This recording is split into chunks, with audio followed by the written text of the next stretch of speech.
Welcome to a Proactive Impulse. My name is Mark Cosgrove. In the first part of this video, we looked at interview skills for the interviewee. Now let's flip it around and think about it from the perspective of the person conducting the interview. So if you're an HR person, you know what you're doing. But for the rest of us who are leaders and managers, we've never had any training in this. In fact, the first time I ever did an interview, probably like most of you, I just kind of asked the same questions of the interviewees that somebody had asked of me when I got my job. And that can go both ways. If we understand the nature of the questions we're asking and we can properly interpret the answers we're getting, then it's great.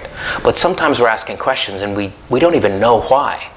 An extreme example of this was I was conducting a seminar for university students in their final year. And one young man came up to me at the end and he said, Mr. Cosgrove, he said, how do I answer this question? And the question was, if you were an animal, what kind of animal would you be? Now, I don't know how to answer that question. I think that's a completely ridiculous question. And what a torture of this poor kid who's just trying to do a good job in the interview, trying to get a job, trying to graduate, trying to get ahead in life. And the problem is, I bet if we could track down the interviewer, they didn't know how to interpret the answer that they would get.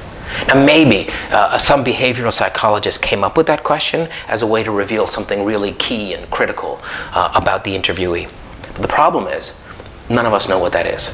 I mean, if you do, great, please send me an email and tell me what that means. But for most of us, answering that question would be nonsense. Asking that question is nonsense. So don't ask a question of an interviewee unless you understand what it is you're trying to uncover. So that's why behavioral questions are great.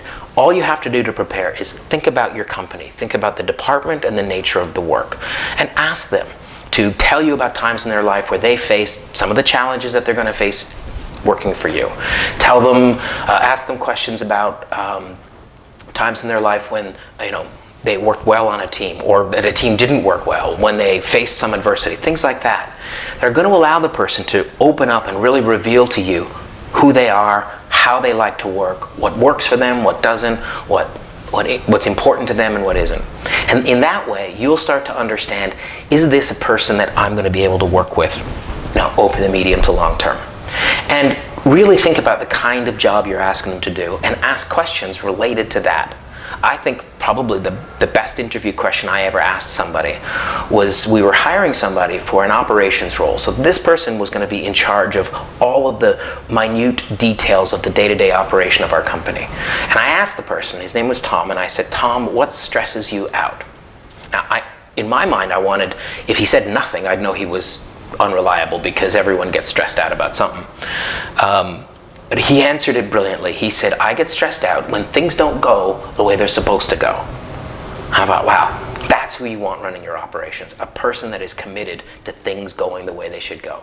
So prepare yourself ahead of time. Write down some good questions that are going to help you uncover if this is the kind of person that can do the job and that you want to work with over the long term. My name is Mark Cosgrove, and this has been a Proactive Impulse.